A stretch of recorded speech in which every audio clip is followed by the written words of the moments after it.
The Bidens kicked off the holiday season with the 100th annual White House Christmas tree lighting. Who was in attendance and more on this spectacular night. It's beginning to look a lot like winter in Northeast Ohio. Stay tuned to see what weather is in store for us coming up. If you think you know all there is to know about movies, then you're going to want to know about Fab's Trivia Night. All this and more as your Thursday morning FlashCast starts right now.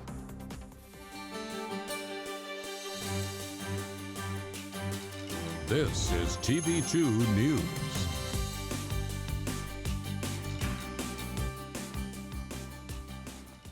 Good morning, Portage County, and welcome to your Thursday FlashCast. I'm Mara O'Malley. And I'm Josh Aponte. During the spring, 2 college students were injured in a deadly car crash, and James Newman, a Good Samaritan who was there by miracle, witnessed the crash and did what he could to help. Newman applied a tourniquet to one of the students, and the parents said that this simple act saved their son's life.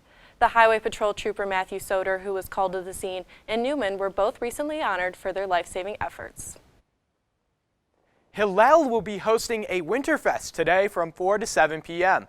The event will be featuring free food, games, a candy bar, and free t-shirts for the first 50 attendees, and so much more. Raffles and games will take place at 6:30, and you could have a chance to win a Meta Quest 2 headset. Calling all movie fanatics, Fab is hosting Movie Trivia Night. The Trivia Night is going to consist of pretty popular movie questions, so if you know your movies, then this is just the event for you.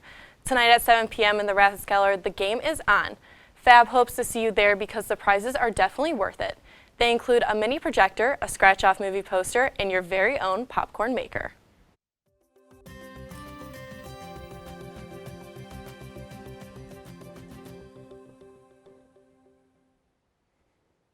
Hey there, Portage County. Once again, it's your boy, Josh Aponte, and let's take a look at your weather forecast. So right now, we are sitting at a very chilly 28 degrees, and it feels like 17.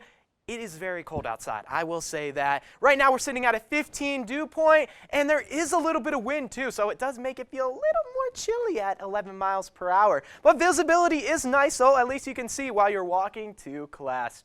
And now let's take a look at some temperatures around Northeast Ohio.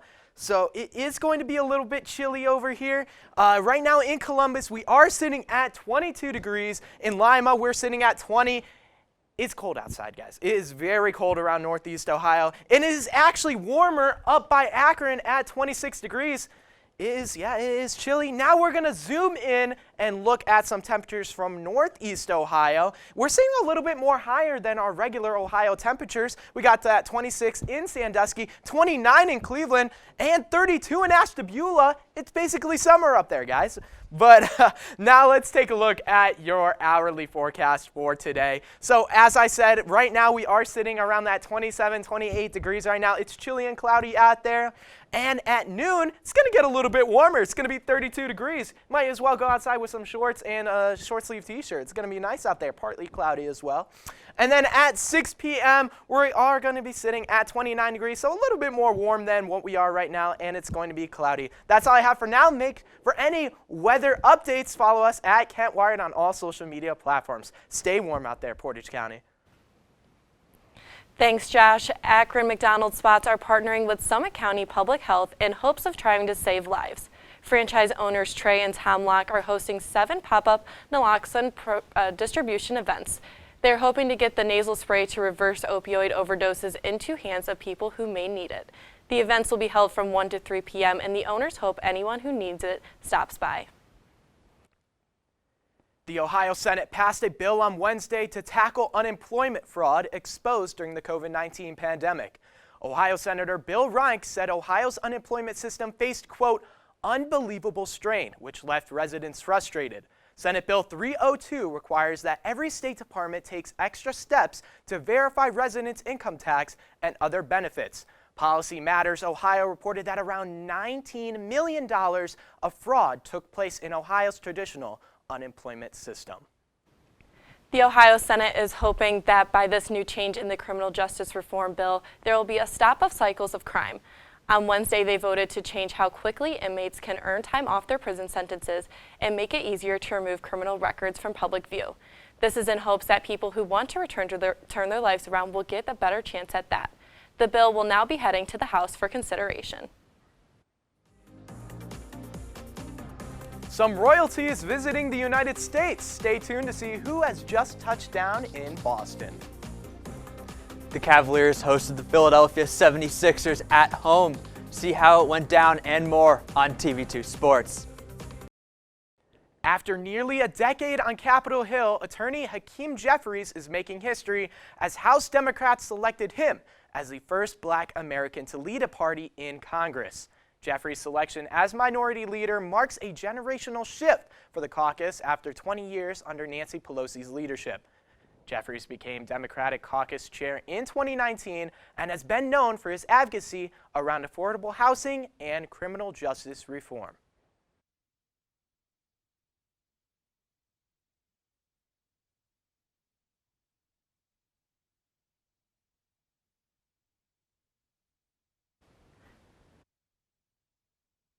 Full effect in Washington, D.C.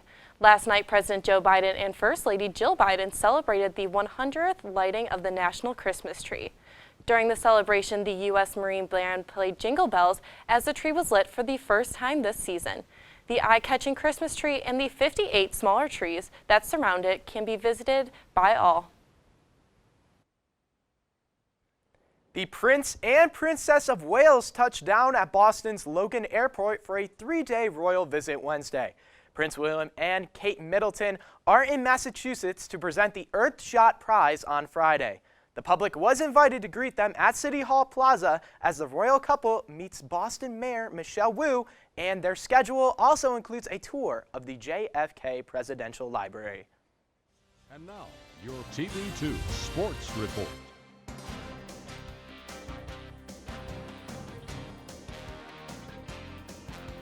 The Royals' Prince William and Kate took their first trip to the U.S. in nearly 8 years.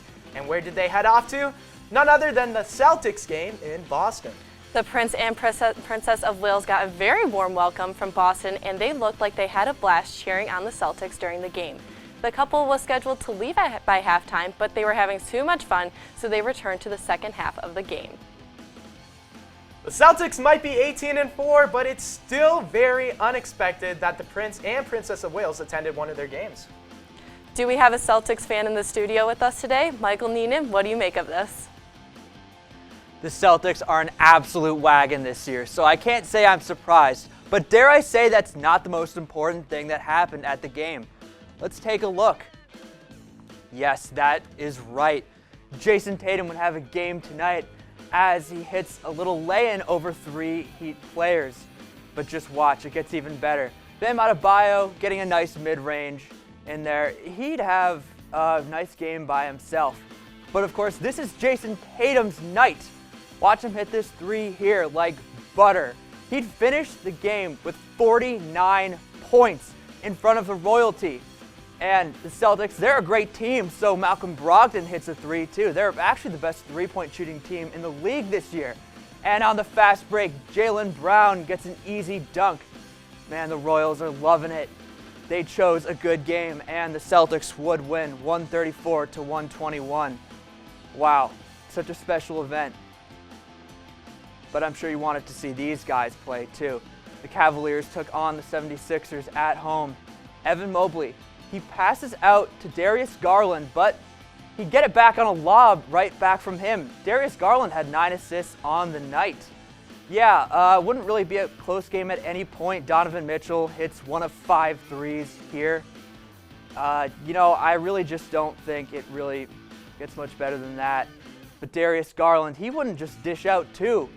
He'd also handle and he'd score for an easy layup. He finished with 21 points on the night, and the Cavs would win 113-85. And we have my Thursday night football prediction. Tonight, the Patriots host the Bills in a must-win game for both teams. The Bills have yet to win a game within the division, and the Patriots are in danger of sliding back down to 500. Ultimately, though, I think the Bills are still going to win this matchup, as even in their losses, they look like a better team than New England.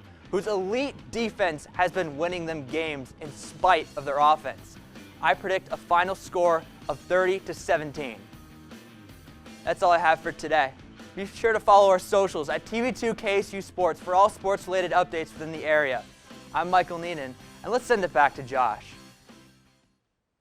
Thanks, Mike. And superstar rapper Megan Thee Stallion is making history as the first black woman to grace the cover of Forbes 30 Under 30 for a second time. The 27-year-old Houston native partnered with music's biggest stars such as Beyonce, Nicki Minaj, BTS, and Dua Lipa. In 2020, she collaborated with Cardi B to get nearly 2 billion streams. Billion-dollar brands are now lining up to work with Megan, including Nike, Revlon, and Popeyes. Megan has a world tour ahead of her, a Netflix deal, and a documentary being made by Time Incorporated. As December is upon us, this year's most highly anticipated movies are heading to the theaters. December is the biggest month for movies to drop, and this list has every type of genre, so there is something for everyone to love. One of the movies that will be coming to theaters is Avatar: The Way of the Water, which is a long-awaited sequel to the original Avatar movie.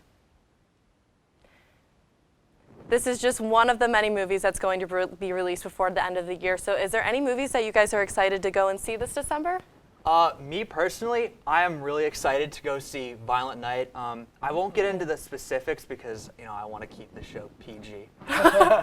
David Harbour does look like he's going to do a fantastic job from what I've seen in the trailer. So that one does sound really good. But I heard that a Shrek sequel is coming out, Puss in Boots. Puss in Boots, yes. So I'm a big Shrek fan myself. So you're going to have to go see it? Oh, yeah. You're going to have to go see it. You're definitely going to have to go check that one out. And if you're a fan of cooking, well, if you're not a fan of cooking, condiment maker Heinz has you covered. The brand unveiled its Big Soup Christmas dinner, just in time for the holidays. The Christmas version contains all of the ingredients you would want from a holiday meal. Some turkey, pigs in a blanket, Brussels sprouts, stuffing, potatoes, cranberry sauce, and gravy. Heinz is only offering this delicacy in Britain, and it's in limited supply. That sounds interesting. I don't know about you guys, but that doesn't sound very appetizing to me. I don't think I could eat that. I think I'd probably, no. I have never eaten anything from a can that tasted better if it was not in a can. Interesting, Yeah. interesting. But I like the idea. It works well. It's a very interesting idea. I want to see, well, I don't want to taste it, but I want to hear the reviews. I would love to hear the reviews on that one, because I'm sure the reviews are interesting also. Oh, yeah, 100%. Yeah. So that wraps up the Thursday FlashCast for today. Thank you so much for joining us. For updates on these stories and more, visit our website at kentwired.com. And our social media platforms at Kent Wired. I'm Michael Neenan. I'm Josh Aponte. And I'm Mara O'Malley. Have a great day, Portage County.